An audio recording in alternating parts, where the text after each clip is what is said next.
Essentials. What are the essentials? That's the question. Those are the PS3 games that sold a lot, and then it goes to the brand PlayStation Essentials, isn't it? It is. They used to be Platinum or something, didn't they? And then on the PS2, yeah. No, not that. But nice retro reference. Was it red? Was it a little red banner that they got? I think so. I have a couple of those in the shelf there. Not that though. It is what we are referring to PS3 as retro, by the way. Well, it kind of is. Yeah. Although we go a lot more retro than that. Or I do anyway. Essential. What are the essential elements for a photo mode? What are the absolute must-have, bare minimum things to make a photo mode kind of acceptable? A way to enter the photo mode. No, you don't mean at all like you can never get it. You mean a shortcut? No. Like, imagine a game with a photo mode, but you can't access. So that's the very minimum that it has to have. So it has to be accessible. The photo mode shortcut is an interesting one. I wouldn't say that's an essential, but it's a nice quality of life thing. But you have to be able to get into it. That would be ridiculous. It's so annoying to go from a game that has a shortcut to a game that doesn't, because then you are using the shortcut that you were using on the other game. Yeah. And the character does something completely like dodges or switches weapons or something like that. It's so annoying. Yeah. I don't do that as often as I do the controls inside the photo mode. You know, like the exit instead of resetting the whole thing. Reset instead of hide the UI. That's the main one. But that was an annoyingly literal first answer you gave there. I wasn't ready for. I know. The other day I was playing Final Fantasy 16. Then I started streaming Final Fantasy 7 remake, and even in the same franchise, I know we talked about it last week, but even in the same franchise, the button to reset the camera is different. So just so annoying, because I actually reset the whole camera. And I was like, I reset the whole thing. Then I place it similarly to what I had, and then reset again. Yeah. Do you give up at that point, or do you keep persevering? I did give up. Yeah. It's annoying. Yeah. I would like to see kind of unified controls, but I still couldn't ever say that that's an essential. It isn't. I think one of the first things that is essential is a free camera. Ooh. I would go further, like even more, like camera movement, like with the range. We have camera movement, even if there is a small range or orbital or whatever. Like we have the case of Resident Evil 8 that doesn't have camera movement at all. So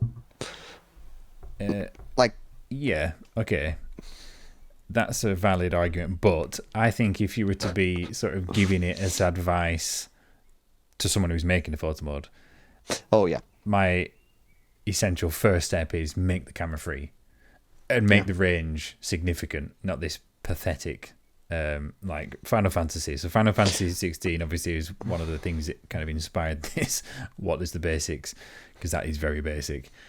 But the range is so limiting, and I think it's the most basic photo mode that I ever experienced myself. I never played and I didn't play the Resident Evil one, but this one is just move the camera, and that's it. Yeah, and don't move that much. And it starts off at its maximum limit, so you're always like, all you can do is get closer. But I say free camera because that enables free composition. Yeah. You know, you can look in any direction. So the alternative to free camera, apart from the extreme fixed camera, which is ridiculous, is the Orbit. Is there any other game other than Resident Evil 8? Camera, other than stuff like, I mean, you could possibly, not even 35mm. I was going to say 35mm where it's a handheld camera. Yeah. Even then, you can still walk sideways while holding the camera, because he actually puts it up to his face, and then you just use sort of the zoom and the ISO settings and things. But yeah, let's say you're in a traditional third-person Photomode camera. When it's limited to the orbit mode, not only is it constantly looking at the character, fine, you might be able to hide them, but it means if you just want to look at what's next to you or even behind you, you've got to swing the camera all the way around, and it's a totally unnatural experience. It would never be like that in real life. Even Ghost of Tsushima, that has like a weird blend, like it's orbital, but it technically is an orbit. It changes the axis. A movable point, so you can move the orbit center. It's a very clever workaround. So it detaches from the character. I think that's acceptable because that makes it free to move. Yeah, but at that point, why not go for a free camera? Oh no, I suspect that was a late technical decision. So it was easier to repurpose the third-person camera, because it's a third-person camera that the reason they usually end up with an orbit is because the game uses that. So the controls to move the camera swing it around a fixed point, and the fixed point is attached to the character.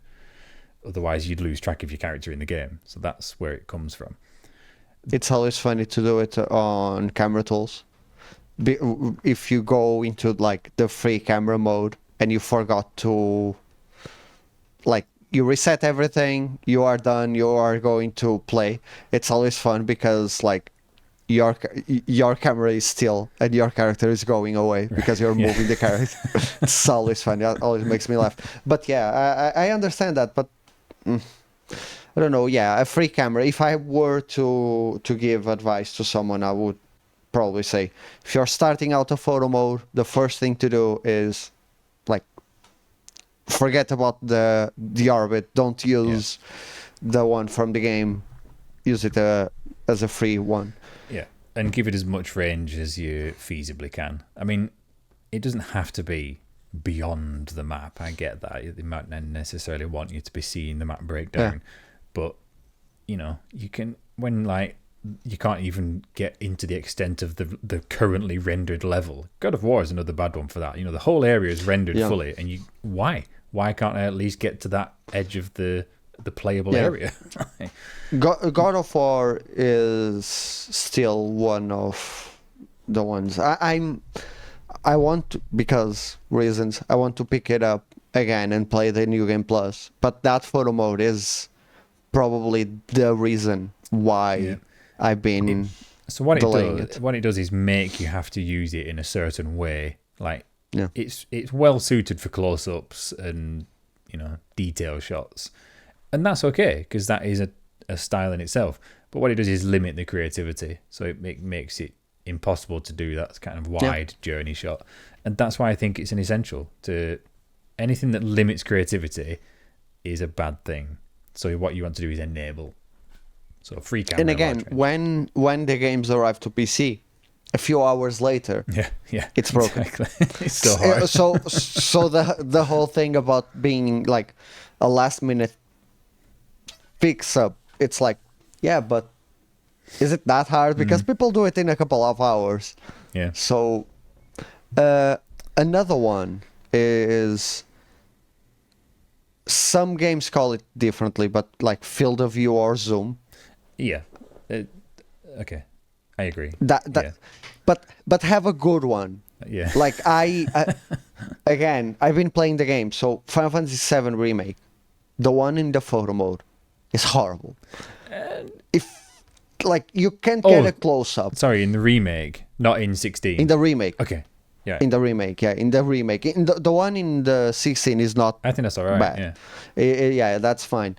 But the one in the remake, you can't get a portrait shot without like a whole lot of things on the background, because you can't go close, because one, it's a terrible orbit camera.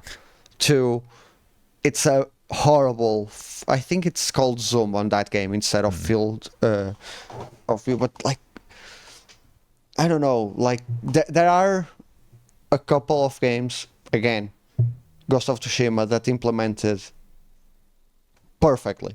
And then you go to games that came out after, I think it was after, and they don't do it. It's weird.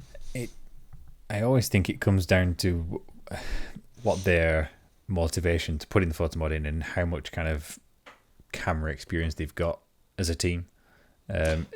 If you were to come at it from a camera perspective, now you can have prime lenses that are fixed. Prime lenses are advantageous because they're optically superior to a zoom lens, but you're fixed at a single field of view. So just for anyone who's not aware of why you might call it zoom or focal length or field of view. So zoom is your typical, it describes the action of the camera of zooming and bringing the image closer. Focal length is the actual optical path of the lens. The longer the focal length, the greater the zoom, the more the magnification, if you will. It's not technically magnification. And the field of view is what that lens can actually see. So your field of view is an angle, and the larger the angle, the wider the actual viewable angle that you can see out of. So if you take like a fisheye lens, it's a 180 degree field of view, so it can literally see sideways. And a long zoom, like a 200 mil, will be something like 10 degrees. So that's why you would call it, the field of view is kind of the result of the focal length / zoom. So it can be called either. It just depends on which way you approach it, as from the result or as from the camera side. But in a photo mode, you don't need a prime lens. There's no optical advantage to having fixed elements because it doesn't change the quality. So yes, you have to give a variable zoom, focal length, field of view, whatever you want to call it. Going back to something that you said at the beginning of that explanation, why do you think they put photo modes in video games? Yeah. Well, I don't. Nowadays, I think it's because it's a way to generate publicity. It's a responding to popularity that people enjoy it. So people want to put in, studios want to put in features that the people who buy the game are going to enjoy and spend time with. And photo mode absolutely makes people spend more time in their game. But key to them is it makes them create content from their game and then share it. I think that's why. Game capture always has been about publicity for the game. You can't sell a game. I think I said this the other week. You can't sell a game without visually showing it.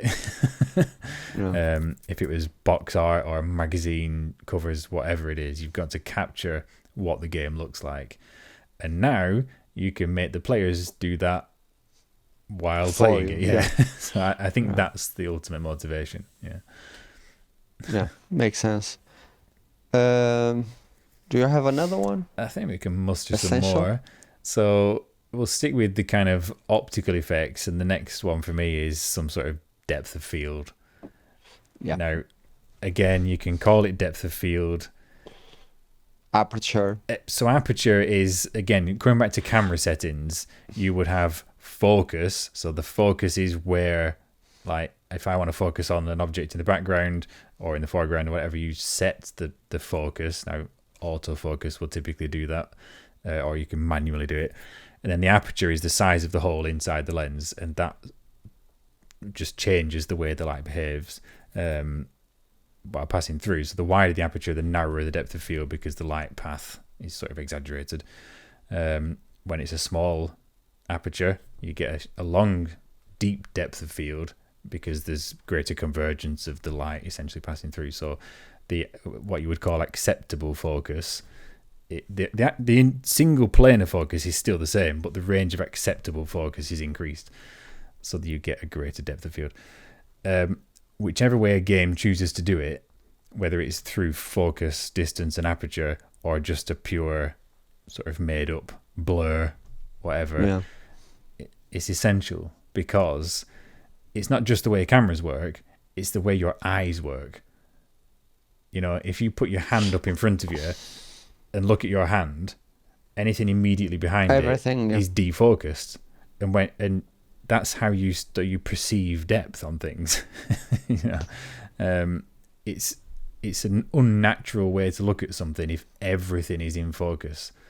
You know, a hyperfocal image where it's focused from front to back, if it's not extremely far away, it looks completely unnatural.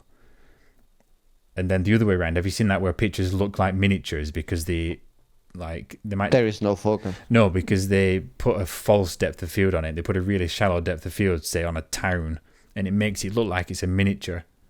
Okay, yeah. Yeah. And even though you don't know why you think it looks like a miniature, your brain tells you that must be small. The new Square Enix games, that they are like Octopath Traveler uses that. Right. In a pixelated town, they like blur out everything and leave the tiny pixels in there. Yeah, they do it, but it is to look like a miniature. Yeah. The creator of Final Fantasy, Hiroburo Sakaguchi, did a whole game where he actually built the miniatures, dioramas, and then he put the pixelated characters afterwards in animation. Nice. And he blurred out the surrounding. Yeah. So why did you build it? Because everything is blurred out. But it's a cool effect. But I can't think of a game that doesn't have that. Final Fantasy VII Remake doesn't have it. Oh, we've been dissing on Final Fantasy this whole episode. I'm using the tools. Yeah, it doesn't have it. Yeah. But yeah. So certainly in modern times, the overwhelming majority do. And like I say, it might just be in a rudimentary blur. Even Insomniac's one is sort of simplified. I don't like... I love it. I know you don't. I don't like it. And every time that I talk with people that do traditional photography, they don't. No, because there is no method in traditional photography where you can vary the blur from foreground to background separately. Yeah. That doesn't happen. You know, you can change the depth of the depth of field. You can change the amount of defocus, but you can't separate it from foreground to background. So to me, that just... it's an unnatural tool that can give false results. I always like my shots to look as authentic as possible. Okay, but isn't that part of the beauty of doing this in video games instead of... Yeah, but why? Why would like you want... you are playing Spider-Man, you are playing with literally a human spider. So is it that outside of... like...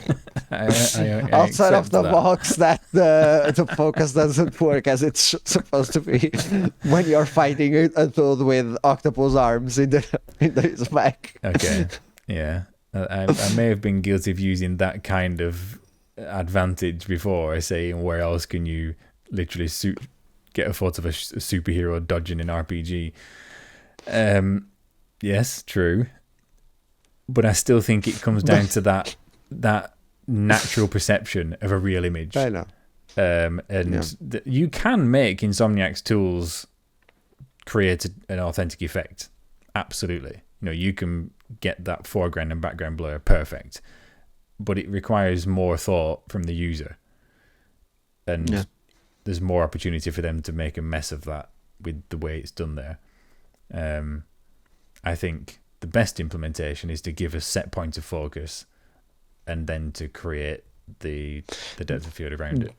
Do you predict that they will change that? No. Yeah, I mean, me neither, because it's in every one of their games. Yeah. Unless they see the motivation to change it, like for reasons I've just said, I think they'll just go, that functions, everyone's used to it, let's leave it alone.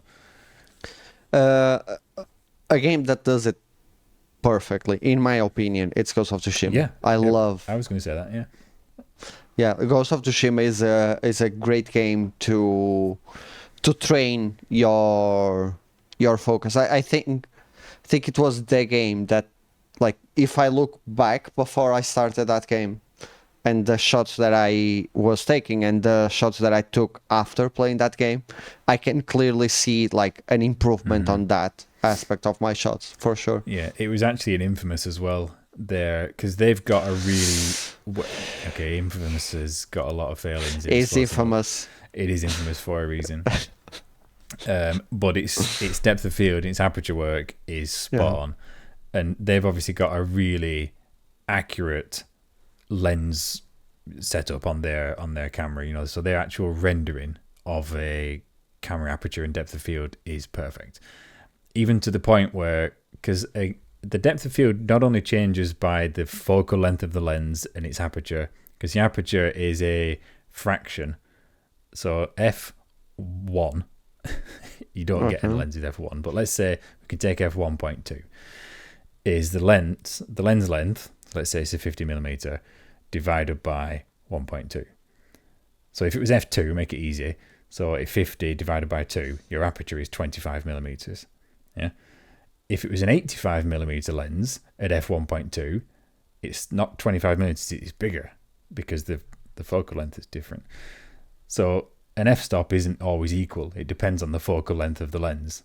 But also the amount of, like, the perceived shallowness of that depth of field depends on how close the object to it is. So the closer you are, the more shallow the depth of field, and the further away it is, the greater the depth of field. So if you've got a very long lens looking very close, you'd have a super shallow depth of field. And Tsushima does that. It simulates the change in depth of field both at distance and at focal length. So these are not essentials, by the way. We're going kind of... Yeah. This is in depth now. But it does it so well because it does all of that. I think the essential is what... I believe it was Horizon and the original Spider-Man for the PS4 did.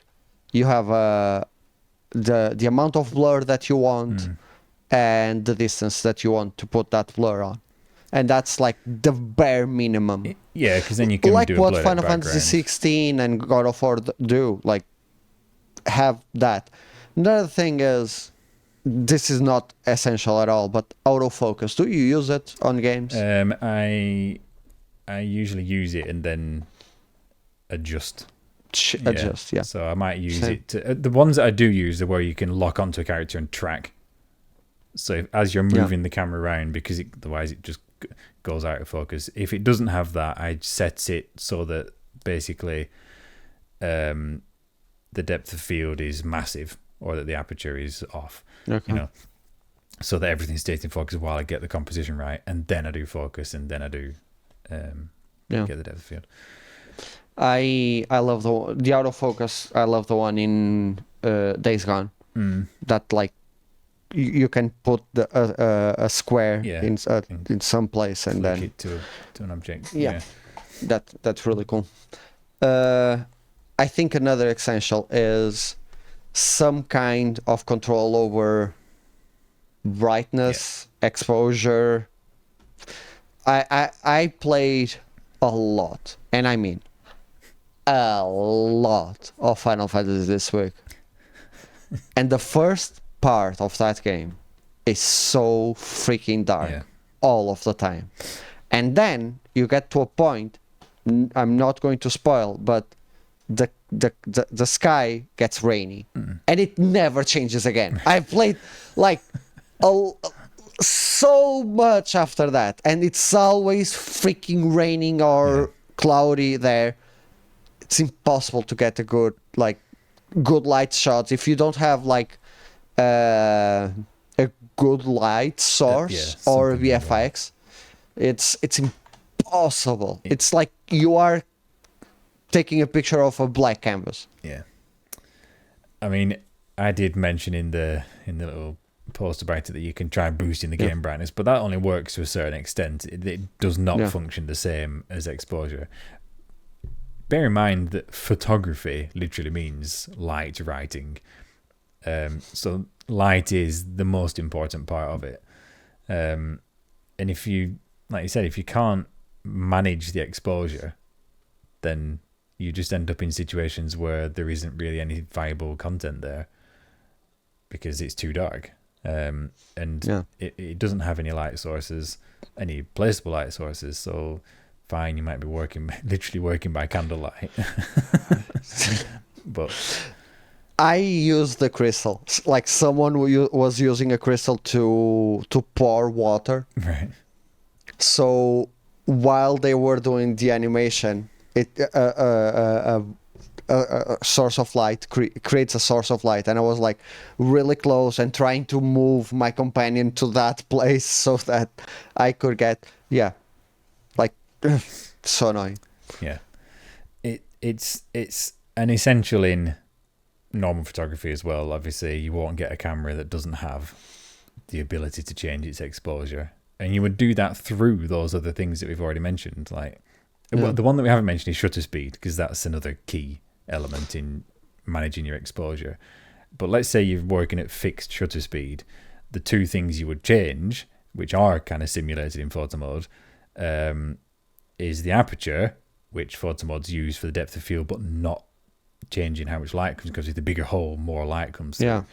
And then what's called an ISO or ISO setting, and that's the sensitivity of the camera or the film.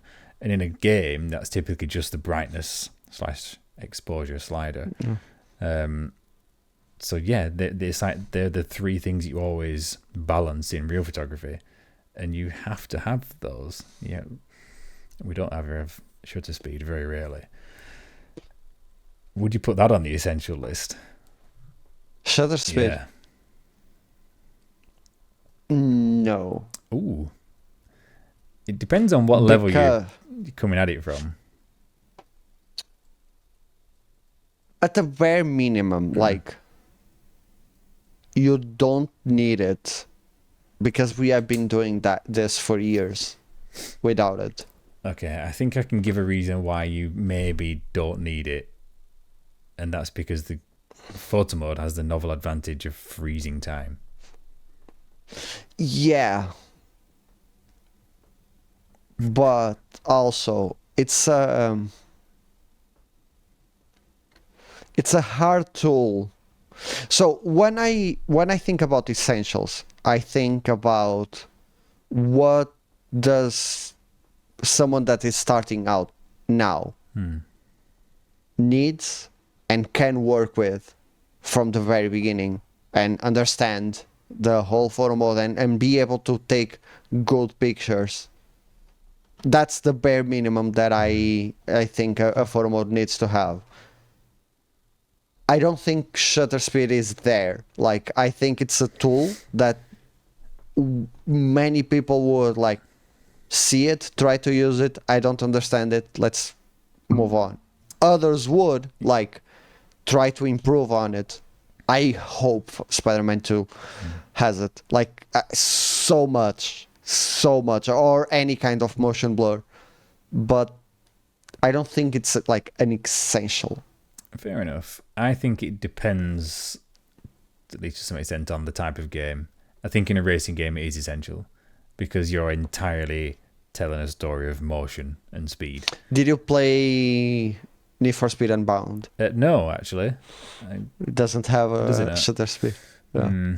And the last one I played that didn't actually was Hot Wheels, and that was a shame, because it's a really good photo mode other than that. No. But even just to have no rotation on the wheels, everything looks like a static shot then.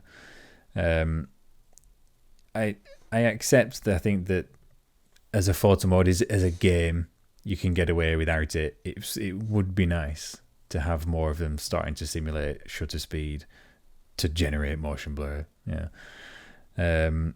But yeah, for portraits, we can absolutely get away with it because everything's frozen. We don't need to worry about objects moving or anything. But I don't know. I'd like to see it. But yeah, okay, maybe not an essential, but it's an essential in racing games. Let's have that. Okay, you just reminded me of something. Camera rotation. Oh, as in like roll. Yeah. Okay. Yeah, roll is like, I think it's an essential. Yeah, and complete roll, not 45 degrees. Okay.